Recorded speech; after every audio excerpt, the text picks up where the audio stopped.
imagine a future where you don't own anything and yet you're still happy. Sounds crazy, right? But what if I told you that this could be our reality in the not-so-distant future? The phrase "you will own nothing and you will be happy" has become a popular topic of discussion, especially when it comes to the future of society and how technological advancements will impact our lives.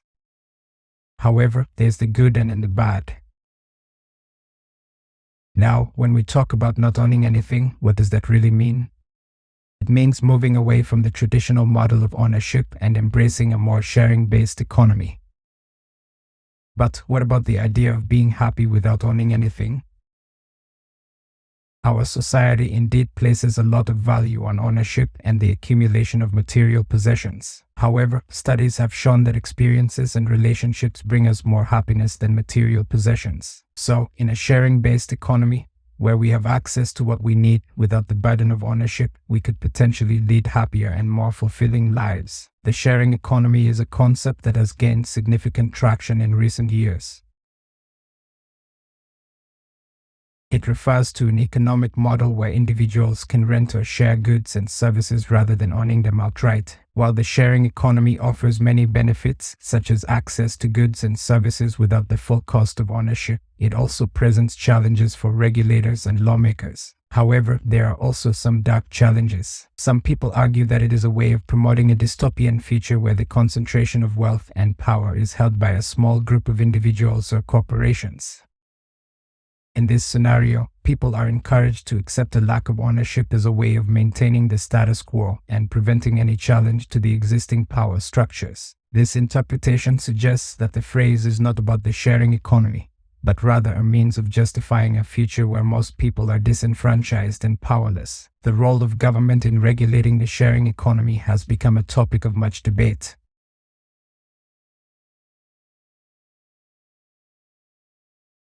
On one hand, there is a need to protect consumers from fraud, ensure fair competition, and promote safety. On the other hand, overly restrictive regulations can stifle innovation and limit the potential benefits of the sharing economy. Finding the right balance is a difficult task that requires thoughtful consideration. In a dystopian future where wealth and power are concentrated in the hands of a select few, the rise of CBDC, or otherwise known as central bank digital currency, only deepens the divide between the haves and have-nots. The new digital currency, controlled by a handful of corporations and individuals, allows them to manipulate the market and control the flow of money. As the divide between the wealthy and the poor grows, those without access to CBDCs will be left struggling to survive, their financial fate controlled by the few who hold all the power. One area of concern is the status of workers in the sharing economy.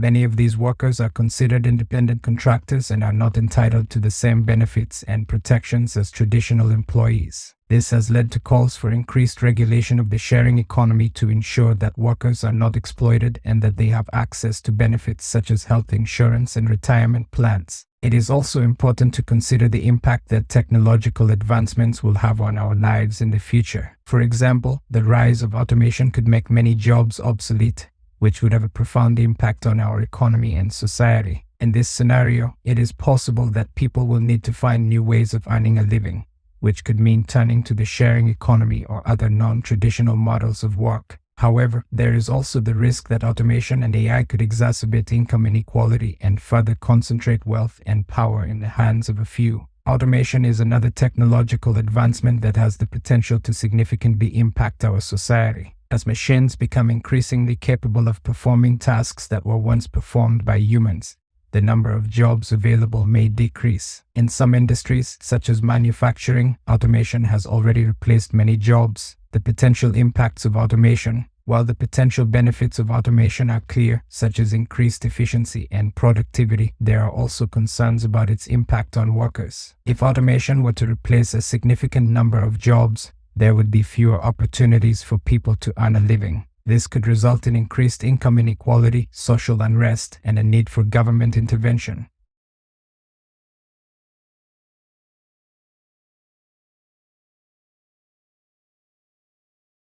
The role of government in preparing for automation is an important one.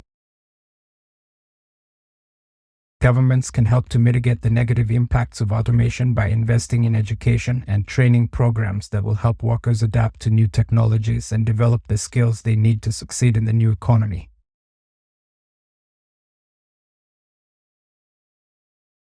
They can also provide a safety net for workers who are displaced by automation through programs such as universal basic income. One thing to keep in mind is that the phrase "you will own nothing and you will be happy" is not a new concept. In fact, it has been around for many years. For example, the author Aldous Huxley used a similar phrase in his book Brave New World, which was published in 1932. In that book, people were conditioned to be happy with their lot in life, even if it meant they had no ownership over anything. This concept has been explored in other dystopian novels and works of fiction, and has become a popular topic of discussion in recent years. "You will own nothing and you will be happy" can be deciphered in different ways, depending on the context in which it is used. While some people see it as a positive development that reflects the rise of the sharing economy and the potential for new forms of work, others see it as a way of justifying a dystopian future where people are powerless. Ultimately, only time will tell what the future holds, but it is important to consider the potential impact that technological advancements will have on our lives and our society, and to work towards creating a more equitable and just future.